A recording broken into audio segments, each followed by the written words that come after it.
I'm very aware that one of the primary reasons you're here on the Surviving Narcissism channel is you're trying to figure out what that narcissist is all about.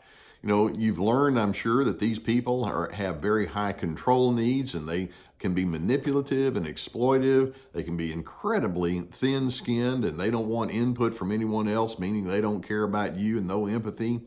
And I think it is necessary, certainly, for you to know who these people are and understand many of the nuances that are behind the scenes driving them, so you can learn how to respond in a productive kind of way, and you won't get caught in their snares.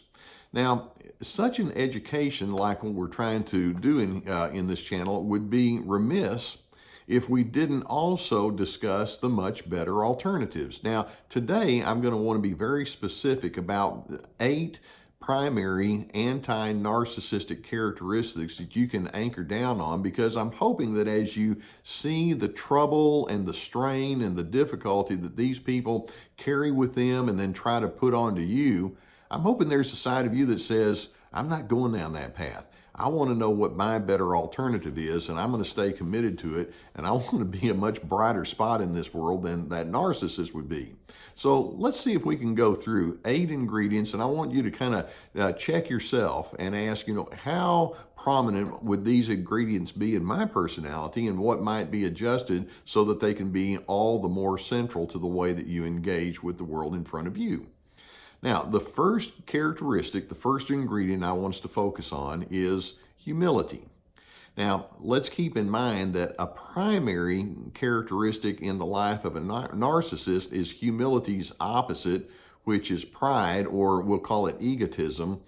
Sometimes there's a healthy pride where you can take pride in a job well done or take pride in your family, things like that. But the pride that the narcissist has is one that's very ego-driven, like, aren't I a somebody? And well, actually, if you get to know me, you're going to find out that I'm really unique in a way that holds me above all the rest of you poor people below me. We don't want to go there. The humble individual says, you know what? The world doesn't revolve around me. And even when you have many good characteristics, which I'm sure many of you have plenty of good characteristics, you're realistic about it. It's like, I'm glad that things go well for me at times, and I'm glad that I have some positives, but I don't require excessive regaling, and I like being a regular person just like anyone else. You enjoy taking on the role of servitude where that can help someone else out. And you understand, even though we have different skills and capabilities and experiences to draw upon, we're all in the same boat. And so the humble individual is somebody that stays grounded and has no need to hold themselves over anyone else. There's a sense of realness. There's a sense that says, I'm a regular person that has to put my socks on just like everyone else, and I'm glad of it, and you don't have to put on airs. Now, a second characteristic that we want to focus on that's anti-narcissistic is genuine goodness. Now, I want to focus on that word genuine. Now, we can have goodness in the sense of kindness and pleasantness and approachability, but you see, sometimes the narcissist can have those characteristics for a while. A defining feature of narcissism is the ability to create a positive impression, but it's all part of their manipulation. So when I say, let's have genuine goodness, what I'm implying there is this is not an act. This is not something that you're doing or saying that in order to impress someone. It's like everything's an option. I could be mean, or I can be condescending, I can be devious, but I don't want to be. I want to have goodness, and I want to have that approachability, and I want to be known as somebody that can be relied upon. So there's a goodness, but it's done because of all the options that are out there available to you. That's the one you honestly want to do. It's just part of your character. A third anti-narcissistic trait is calm firmness. Now, let's pick up on that word firmness. And we can say that firmness means that you have a sense of standards and convictions, you have beliefs and preferences and priorities that you want to stick with, and it's part of your reliability, and it's just part of knowing who you are and living according to those standards. Now, narcissists can be that way as well. They've got their standards, but in their world, when they have their firmness, there's not a lot of calmness to it. There's a lot of that control that comes out with their firmness. There's a lot of, hey, let me tell you how it ought to be. So their firmness is driven by an agenda, and it's more of their, it is drawn from their position that says, I happen to have the keys for everything that's right, and I need you to do what's right, and there's an unbending kind of way.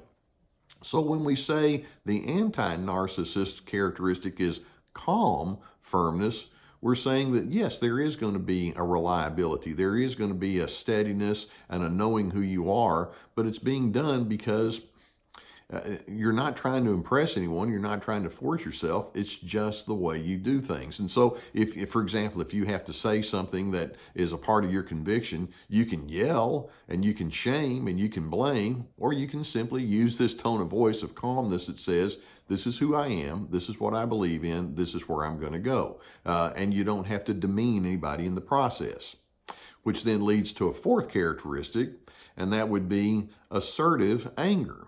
Now, the narcissist has plenty of anger, and it's going to come out more in the aggressive way, where they're going to demean someone in the process. You too can have anger, because there are going to be moments when you're going to be annoyed and agitated. But when we talk about having assertive anger, we're talking about doing it in such a way where the other person gets to walk away with their dignity still intact. And so assertiveness means you're going to stand for who you are and what you believe, but you want to do so in a way that's constructive, not destructive. Can you think like an assertive person, and can you have that kind of mindset? Well, this would take us to a fifth ingredient that would be anti-narcissistic, and that's respect. Now, by the way, it's relatively easy for you to show respect to someone else when they happen to do everything pretty much the way you want. My question is, can you show respect to people not because of who they are, but because it's just in you to do so? Now, a narcissist, in order for them to show respect to you, will more or less imply, I'll show you respect when you've earned it, when you've done everything the way I say things ought to be, and when you've pleased me. Okay, then maybe we'll talk about a little respect. But if you haven't earned it, or if for some reason they are now annoyed with it, then that respect goes flying out the window. A healthy, non-narcissistic person is going to think, I'm just going to be respectful because that's how I define me. I don't pick up my cues from everyone else. I like being that way. Respect means that you acknowledge the worth of an individual, whether they've earned it or whether they've done anything to prove themselves that way or not. That's just who you are. A sixth anti-narcissistic characteristic is peace within yourself. That's kind of a nice word to think of. Are you a peaceful person? Now, that's not the same as confidence. I'd like to think as a peaceful person, you can be confident. The narcissist can come across as confident in the sense that, hey, I know everything and nobody can tell me anything, but they can be in a lot of turmoil. There can be a lot of irritability and agitation, and they can erupt at any moment. Whereas the peaceful person has thought through their manner of life, and it's like, I know why I'm here. I know why I'm on this earth, and it's for good. It's for love. It's for encouragement.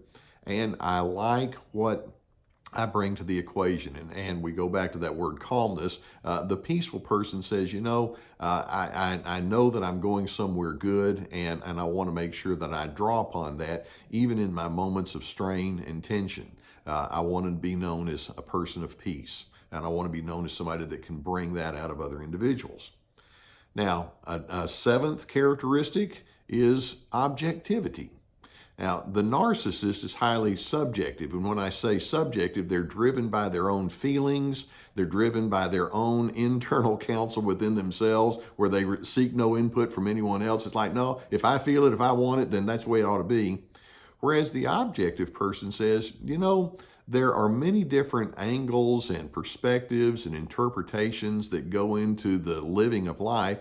I'd like to hear from a wide variety of people, and I like to weigh things out carefully. You're known as being a fair-minded person. You're known as somebody who can think things through and come up with good reason, as opposed to just letting emotion run away with you. And then finally, number 8 is self-restraint. The narcissist sometimes just cannot stop themselves from being the obnoxious person that they are. It's like, I don't want to have to restrain myself. You need to restrain yourself. You just need to do what I tell you. And they will just push and push and push because they have to have such a control over other individuals. Whereas the self-restraining person says, I need to make sure that I have that thoughtfulness and I'm not just acting on raw impulse. And when they do have emotion or when they do have an immediate kind of interpretation, wait a minute, let's slow down, let's think this thing through. And they've got that mindset that says, I can still have that firmness and all, but I want to make sure that I do it in a restrained enough manner that says, I don't want the circumstance in front of me to just run away with me in the moment. Now, let's understand, narcissists think strategically about how they can have the angle over you and how they can have their dominance over you. And so there's all sorts of conniving that goes along with that. Well, frankly, I want you to think strategically. But rather than thinking strategically in a conniving way, I want you to think strategically in a healthy kind of way. This is the only life I'm going to have. And I don't want people who are unhealthy to determine what kind of person I'm going to be. So I want to come up with my own strategies that are based on a well-conceived belief system. And then I'm going to live out my strategies simply because that's what makes sense to me. So as we look at this whole notion of narcissism and all of the dysfunction that goes with it, I want you to join me, and I want you to join all the many people that are a part of our Surviving Narcissism network here, and let's determine together we can do better, and we want to make a difference in the way that this world unfolds. Now, you may not have an enormous sphere of influence, but you have a sphere of influence. I want you to live your life in such a way where you can be pleased with who you are, and perhaps in doing so, you can live that life in a way that speaks well into others, and perhaps you can be a positive ingredient in their life. If enough of us can do this, I think we can make a difference. Now, I do hope that you appreciate videos such as this. If you've not done so, I would invite you to go beneath the video and hit that subscribe button, and we'll keep you up to date as to the next videos that come along. Beneath the video, you're going to see links to some of my books and some of my online workshops, and then some possibilities for online counseling. If you would need something like that, I would encourage you to look into that. I really like being with you on this journey. I get a lot of comments from you, and I so appreciate knowing how you're working this out, and I like working it out right alongside with you. So stick with your efforts. I'm going to stick with my efforts, and I will see you next time.